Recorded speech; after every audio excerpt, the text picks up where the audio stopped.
ಪರಲೋಕದವುಗಳ ಕಡೆಗೆ ನೋಡುವಂತೆ ನಿಮ್ಮ ಆತ್ಮವನ್ನು ವಾಕ್ಯದಲ್ಲಿ ಬಲಪಡಿಸುವ ಅನುದಿನದ ಧ್ಯಾನ. ಇಂದಿನ ಧ್ಯಾನದ ಶೀರ್ಷಿಕೆ ಯೋಗ್ಯನಾದ ನಮ್ಮ ರಕ್ಷಕನು.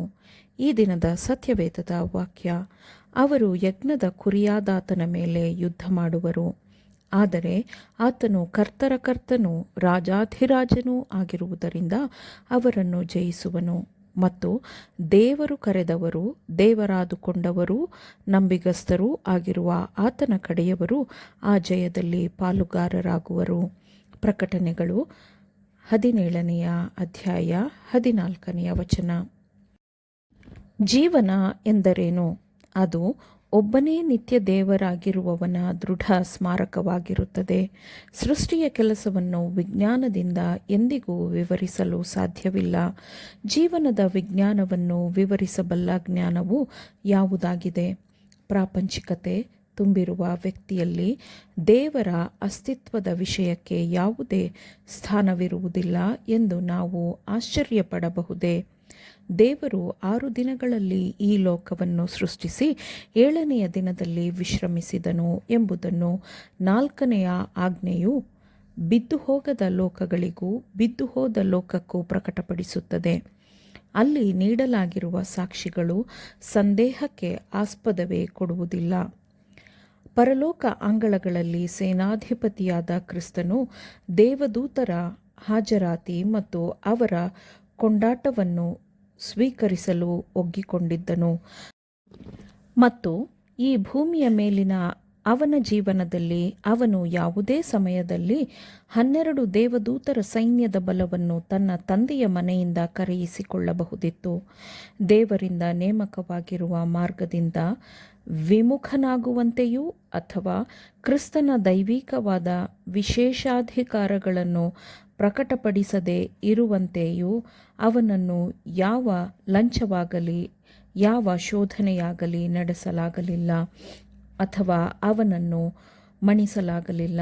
ಸೈತಾನನು ಅನುಸರಿಸಿದ ಎಲ್ಲ ತಂತ್ರಗಳು ಅತಿಯಾದ ಚತುರತೆಯಿಂದ ಮತ್ತು ಕುತಂತ್ರದಿಂದ ಕೂಡಿತ್ತು.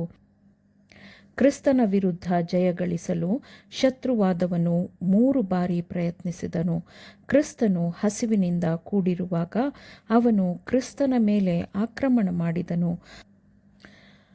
ಅವನು ಅಹಂಕಾರದಿಂದ ಕ್ರಿಸ್ತನನ್ನು ವಿವಿಧವಾಗಿ ಆಕರ್ಷಿಸಿದನು. ಈ ಲೋಕದ ಅತ್ಯಂತ ಆಕರ್ಷಕ ದೃಶ್ಯಗಳನ್ನು ಸೈತಾನನು ಅವನ ಮುಂದೆ ಪ್ರಸ್ತುತಪಡಿಸಿದನು. ಕ್ರಿಸ್ತನು ದೇವರ ಮಗನೆಂಬ ಪುರಾವೆಗಳನ್ನು ನೀಡುವಂತೆ ಕ್ರಿಸ್ತನಿಗೆ ಅವನು ಸವಾಲೆಸೆದನು. ಕ್ರಿಸ್ತನು ಅವನಿಗೆ ಯಾವ ಪುರಾವೆಯನ್ನು ನೀಡಲಿಲ್ಲ. ಆದರೆ ಎಲ್ಲ ಬಲವನ್ನು ದೇವರು ತನಗೆ ವಹಿಸಿಕೊಟ್ಟಿದ್ದಾನೆ ಎಂದು ನ್ಯಾಯಪೂರ್ಣವಾಗಿ ಕ್ರಿಸ್ತನು ತನ್ನ ಘನತೆಯನ್ನು ಉಳಿಸಿಕೊಂಡನು. ಸೈತಾನನು ಲೋಕದಲ್ಲಿ ಇಂದು ದೊಡ್ಡ ಶಕ್ತಿಯನ್ನು ಹೊಂದಿಕೊಂಡಿದ್ದಾನೆ. ಅವನಿಗೆ ನಿಗದಿತ ಸಮಯದವರೆಗೆ ಈ ಭೂಮಿಯ ಮಾಲೀಕತ್ವವನ್ನು ಹೊಂದಿರಲು ಅವಕಾಶ ನೀಡಲಾಗಿದೆ. ಅನ್ಯಾಯವು ಮೇಲುಗೈ ಸಾಧಿಸುವ ಈ ಸಮಯದಲ್ಲಿ ಸ್ತ್ರೀ ಪುರುಷರು ತಮಗೆ ಸರಿಯಾದ ಗುಂಪನ್ನು ಆರಿಸಿಕೊಳ್ಳುವಂತೆ ಅವಕಾಶಗಳನ್ನು ನೀಡಲಾಗುತ್ತದೆ.